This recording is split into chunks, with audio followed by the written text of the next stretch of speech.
courtroom was silent. A judge was moments away from making a decision that could send an innocent man to prison for the rest of his life. Reporters filled every seat. Lawyers shuffled papers nervously. The accused man sat alone at the defense table, his hands trembling slightly as he stared at the floor. 21 years of sacrifice, hard work, and love seemed about to disappear in a single moment. But then the courtroom doors suddenly opened. Two successful adults walked inside. The entire room turned to look at them. What happened next shocked everyone present, because these weren't just ordinary witnesses. 21 years earlier, they had been two abandoned children with nowhere to go, and the man sitting at the defense table had given them everything. Now it was their turn to save him. Life has a strange way of bringing people together. Sometimes family isn't connected by blood but by sacrifice, loyalty, and unconditional love. This is the unforgettable story of a single father who chose kindness when nobody else would, a man who dedicated his life to raising two children the world had forgotten. For more than 2 decades, he protected them, guided them, and loved them as his own. But when a shocking accusation threatened to destroy everything he had built, the children he once rescued returned to stand beside him in his darkest hour. Their journey would test the meaning of family, loyalty, and justice itself.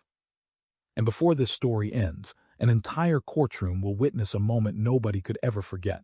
Marcus Johnson had never planned to become a father. At 31 years old, he worked long hours as a city bus mechanic. His life was simple. Every morning before sunrise, he arrived at the maintenance depot, spending his days repairing engines and solving mechanical problems before heading home to a small apartment on the edge of town. He wasn't rich. He wasn't famous. Most people barely noticed him, but everyone who knew Marcus agreed on one thing. He had one of the biggest hearts they had ever seen. Life had already tested him more than most people realized. After losing his wife several years earlier to a sudden illness, Marcus found himself raising his young daughter alone. When she later passed away due to a rare medical condition, his entire world collapsed. Friends worried he would never recover from the grief. For years he carried the pain quietly, throwing himself into work and helping others whenever he could. Then one rainy November evening, everything changed. Marcus was driving home from work when traffic suddenly stopped near an accident scene. Emergency vehicles surrounded a badly damaged car. Curious and concerned, he stepped out to see if anyone needed help. What he learned broke his heart. A young couple had died in the crash, leaving behind 2 small children, 7-year-old Emily and 5-year-old Noah. The children had survived physically unharmed, but there was another problem. Social workers soon discovered there were no immediate family members willing or able to take them. Over the following weeks, the children were moved between temporary placements while authorities searched for a permanent solution. Marcus couldn't stop thinking about them. He remembered seeing them standing together in the rain that night, frightened and confused. Something about their situation stayed with him. Eventually, he contacted the local child services office and asked how they were doing. The social worker was surprised. Most people forgot such cases within days. Marcus did not. Weeks later, he visited the children. Emily barely spoke. Noah rarely smiled. Both struggled with nightmares after losing their parents. Marcus started bringing books, toys, and meals during his visits. Slowly, the children began opening up. Emily started talking about school. Noah laughed at Marcus's silly jokes. What began as occasional visits soon became weekly traditions. Months passed. Then one afternoon, the social worker asked Marcus a question that would change all their lives forever. "Have you ever considered becoming their guardian?" Marcus was stunned. He was a single man with a modest income. He had never imagined raising 2 children, yet every time he thought about walking away, he pictured Emily and Noah facing another uncertain future. After many sleepless nights, he made his decision. He would become their father. The process wasn't easy. Some officials questioned whether a single working-class man could properly raise 2 traumatized children. Others doubted the arrangement would succeed, but Marcus refused to give up. He attended every meeting, completed every requirement, and fought for months to prove he could provide a stable home. Finally, the adoption was approved. The day the papers were signed, Emily hugged him tightly while Noah climbed into his lap and refused to let go. For the first time in years, Marcus felt his broken heart begin to heal. Life as a father of three was far from easy. Money was tight. Marcus often worked overtime while helping with homework, cooking meals, attending school events, and comforting the children through difficult memories. There were nights when bills piled up on the kitchen table and he wondered how he would make everything work. But every challenge felt worth it when he saw Emily and Noah slowly becoming happy again. Years passed. Birthdays were celebrated. School plays were attended. Family traditions were created. Marcus never treated them as adopted children. To him, they were simply his son and daughter, and although they looked different from him, nobody could doubt the bond they shared. What Marcus didn't know was the years that followed were not easy, but they were filled with moments that slowly transformed three wounded souls into a family. Every morning before sunrise, Marcus Johnson would wake up, prepare breakfast, iron school uniforms, and make sure Emily and Noah were ready for the day. While other children arrived at school with biological parents, Emily and Noah proudly walked beside the man who had chosen them when nobody else would. Yet life constantly reminded them that they were different. There were whispers from strangers, judgment from people who didn't understand their family, and questions from classmates who wondered why a black father was raising two white children. At first, the comments hurt. Emily often came home upset after hearing cruel remarks. Noah sometimes got into fights defending his family, but Marcus always sat them down at the kitchen table and taught them the same lesson. Family isn't about what people see on the outside, he would say. Family is about who stays when everyone else leaves. Those words became the foundation of their lives. As the years passed, Marcus sacrificed more than anyone realized. When Emily needed braces, he worked weekends. When Noah wanted to join a sports program, Marcus took extra shifts repairing buses late into the night. Many evenings he returned home exhausted, his hands covered in grease and his back aching from long hours of labor, but he never complained. The children rarely saw how difficult things truly were because Marcus made sure they always had what they needed. Some months he skipped meals to save money. Other months he postponed paying bills so the children could participate in school activities. Yet every sacrifice felt worthwhile whenever he saw them smiling. Slowly, the children began thriving. Emily developed a passion for academics and quickly became one of the top students in her school. Noah discovered a talent for public speaking and leadership. Teachers often praised their discipline, kindness, and determination. Whenever someone complimented them, both children gave credit to Marcus. "He's the reason we're who we are," they would say. But not everyone viewed Marcus as a hero. There were people who questioned his motives from the beginning. Some could not understand why a single man would voluntarily raise two children who were not biologically related to him. Others spread rumors, suggesting there had to be some hidden reason behind his decision. Marcus ignored the gossip. He had learned long ago that proving yourself to everyone was impossible. Instead, he focused on raising his children. Years turned into a decade. The small apartment eventually became a modest house. Family photos filled the walls. Birthday celebrations became traditions. Every Christmas, Marcus secretly stayed up late decorating the house even after the children became old enough to know the truth about Santa Claus. Every summer they took road trips, even if they could only afford short journeys. The memories they created became priceless. By the time Emily entered college, Marcus was bursting with pride. Watching her walk across the graduation stage felt like witnessing a miracle. The frightened little girl he had first met years earlier had become a confident young woman with dreams bigger than anyone imagined. Noah followed a similar path. His natural leadership abilities earned him scholarships and opportunities that seemed impossible when he was a child. Marcus attended every graduation, every award ceremony, and every important milestone. No matter how busy work became, he never missed the moments that mattered. Then life delivered another challenge. During Marcus's late 50s, health problems began appearing. Years of physical labor had taken a toll on his body. Doctors warned him to slow down, but Marcus refused. He continued working because he wanted to help Emily and Noah build secure futures. Even after they became successful adults, Marcus still worried about them every day. To him, they would always be the little children he had promised to protect. Eventually, Emily became a successful attorney. Noah built a respected career in business and community leadership. Both frequently credited Marcus for every achievement in their lives. During interviews and public appearances, they spoke proudly about the father who had raised them. Their story inspired many people. Communities invited Marcus to speak about fatherhood and perseverance. Local newspapers occasionally featured stories about the unusual family that had overcome every obstacle together. For a while, it seemed life had finally rewarded Marcus for all his sacrifices. But sometimes the greatest storms arrive when people least expect them. One ordinary afternoon, a single phone call changed everything. Marcus was leaving work when investigators approached him with questions regarding a decades-old financial case involving a former employer. At first, he assumed there had been some mistake. He cooperated fully, answering every question honestly. But as weeks passed, the situation became more serious. Evidence surfaced connecting his name to transactions he knew nothing about. Rumors began spreading. Reporters started calling.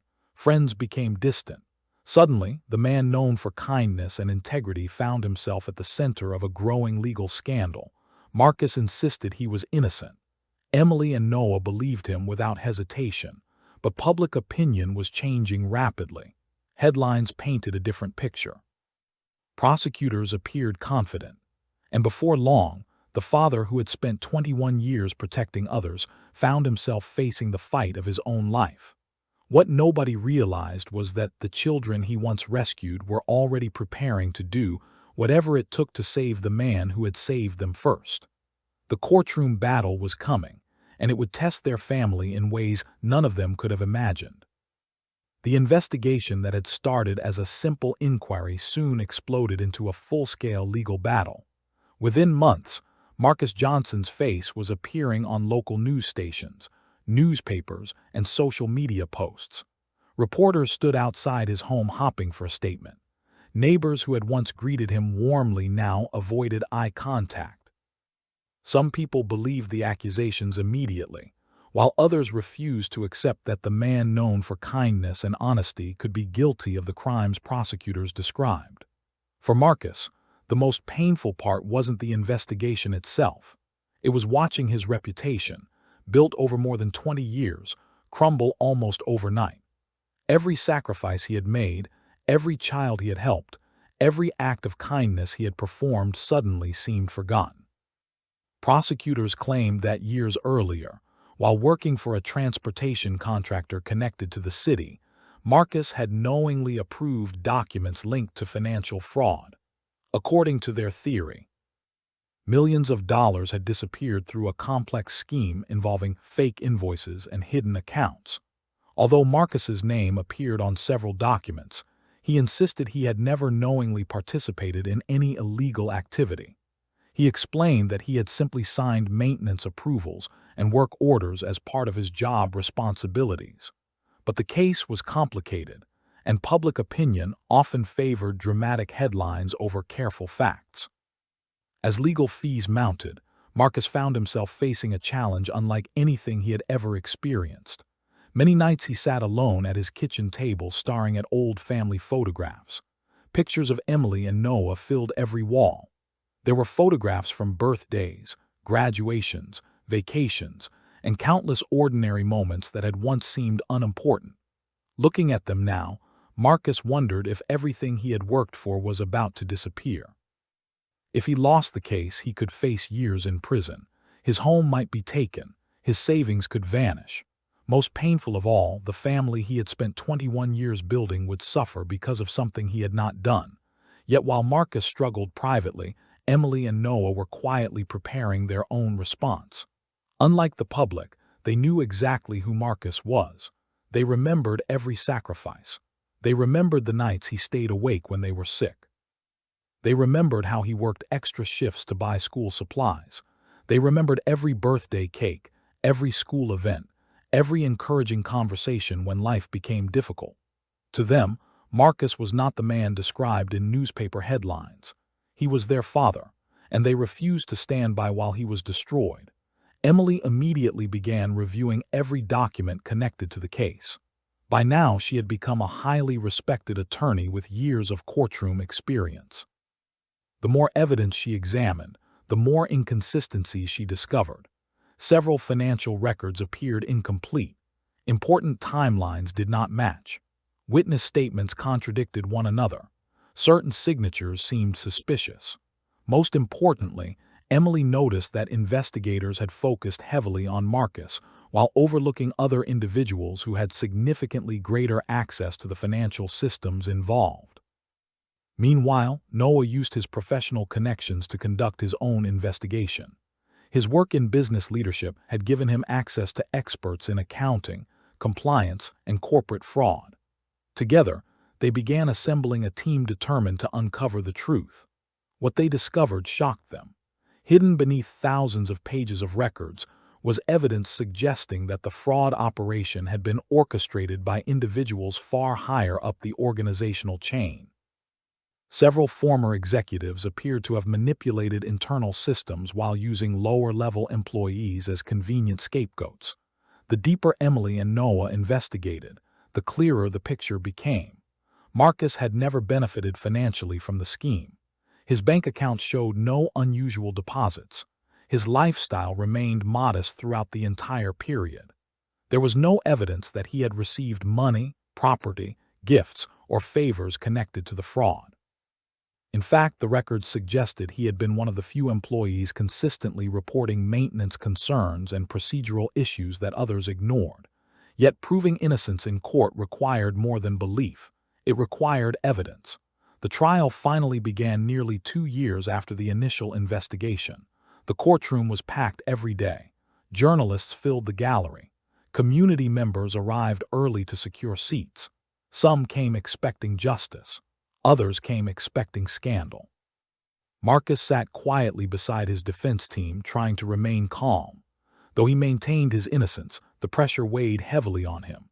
Each witness testimony felt like another battle. Each newspaper article brought new scrutiny. But every time he looked behind him, he saw Emily and Noah sitting together in the front row. Their presence reminded him that he was not alone. Week after week, the prosecution presented documents, expert testimony, and financial records. At times, the evidence appeared convincing. Several commentators predicted a guilty verdict. Online discussions grew increasingly hostile, yet Emily remained focused. She knew something the public did not. Hidden within the mountain of evidence was a truth that had not yet been revealed. The turning point came when a former executive unexpectedly agreed to testify. Under questioning, details emerged that prosecutors had never fully explored. Internal communications revealed decisions made by senior management without Marcus's knowledge. Emails showed instructions being passed through multiple departments. Financial records exposed transactions that Marcus could not possibly have authorized. Suddenly, the narrative began changing. Journalists started reporting new developments. Public opinion shifted. But the most dramatic moment was still to come. Because Emily and Noah had uncovered one final piece of evidence so powerful that it would not only clear Marcus's name, but expose the real architects behind the fraud. And when that evidence was finally presented, the entire courtroom would fall silent. The man who had once saved 2 abandoned children was about to discover just how far those children were willing to go to save him. The morning of the final hearing arrived with an atmosphere unlike anything the courtroom had experienced during the entire trial. Long before proceedings began, every seat was filled. Reporters crowded the hallways. Cameras waited outside the courthouse entrance. Legal analysts predicted that the day would determine not only Marcus Johnson's future, but also the reputation of everyone involved in the case. For Marcus, however, none of the media attention mattered. As he sat quietly at the defense table, he thought only about the past 21 years. He remembered the frightened faces of Emily and Noah when he first met them. He remembered teaching them to ride bicycles, helping with homework, attending graduations, and watching them become successful adults. More than anything, he wondered whether those memories would soon become all he had left. The prosecution still believed they had enough evidence to secure a conviction. Although cracks had appeared in their case, they remained confident that certain financial records linked Marcus to the fraud. The judge entered. The room fell silent. One by one, the final witnesses were called. Expert testimony continued for hours. Documents were reviewed. Arguments were presented. Tension filled every corner of the courtroom. Then came the moment Emily had spent months preparing for. Rising from her seat, she approached the judge and requested permission to introduce newly discovered evidence. The prosecution immediately objected, but after reviewing the material privately, the judge allowed it. Nobody in the courtroom knew exactly what Emily had found. Even Marcus looked confused. What followed would completely change the direction of the trial. Emily displayed a series of internal communications recovered from archived company servers. The emails had been hidden within backup systems that investigators had never fully examined. As the messages appeared on large courtroom screens, expressions throughout the room began changing. The communications clearly showed that senior executives had created an elaborate system designed to conceal fraudulent transactions while using lower-level employees to approve routine paperwork without understanding the larger scheme. Marcus's signatures appeared only on maintenance-related documents, exactly as he had always claimed. More importantly, the emails revealed discussions among executives, specifically mentioning the need to keep certain employees unaware of financial operations. Several names repeatedly appeared throughout the correspondence. Marcus's name was not among them. Gasps spread through the courtroom as additional evidence followed. Noah's team had uncovered financial records showing that millions of dollars had been transferred through accounts connected to individuals far removed from Marcus's responsibilities. The money trail was detailed, organized, and impossible to ignore.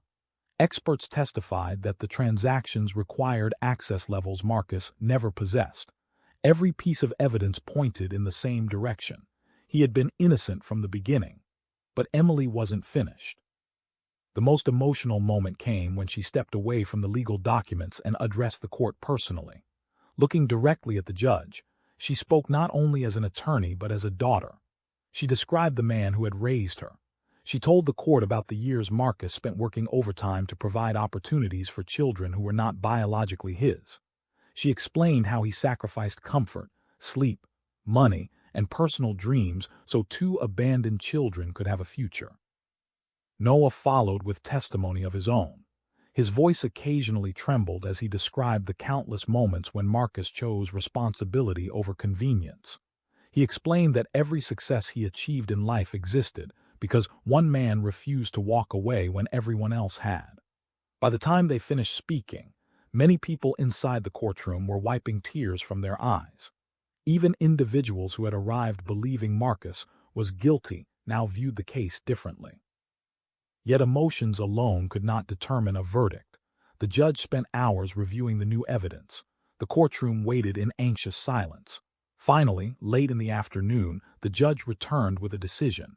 Every person in the room stood. Marcus gripped the edge of the defense table. Emily and Noah held their breath. The judge began reading the findings. One by one, the claims against Marcus were addressed. The newly discovered evidence had fundamentally undermined the prosecution's case. Critical assumptions had proven inaccurate. Key evidence had been misinterpreted. Alternative suspects had not been adequately investigated. After reviewing all available information, the court found that the charges could not be sustained. Then came the words Marcus had dreamed of hearing for nearly 2 years. All charges were dismissed. For several seconds, nobody moved. The words seemed almost unreal. Then emotion swept through the room. Emily burst into tears. Noah wrapped his arms around Marcus. The man who had spent years fearing prison suddenly found himself surrounded by the family he had built through love and sacrifice. Reporters rushed from the courtroom to deliver breaking news. Outside, supporters celebrated. But for Marcus, none of that mattered. As he embraced his children, he realized that the greatest victory was not simply clearing his name. The greatest victory was seeing proof that every sacrifice had meant something. 21 years earlier, he had chosen to help two children when nobody expected him to. He had never asked for recognition. He never expected repayment. He simply believed it was the right thing to do. And now, when he needed them most, those same children had become the people who saved him. In the weeks that followed, the real perpetrators faced investigation, while Marcus slowly rebuilt the life that had nearly been taken from him. Public opinion changed dramatically. News outlets published corrections. Community leaders honored him for his integrity and perseverance. But Marcus remained humble. When asked by reporters how he felt about everything that had happened, he smiled and gave a simple answer. The best thing I've ever done wasn't fixing buses or winning a court case. It was becoming a father. Years later, people would still remember the extraordinary courtroom battle. Yet the true lesson of the story was never about legal victories or public recognition. It was about family. It was about loyalty. And it was about the incredible truth that sometimes the kindness you give to others returns when you need it most.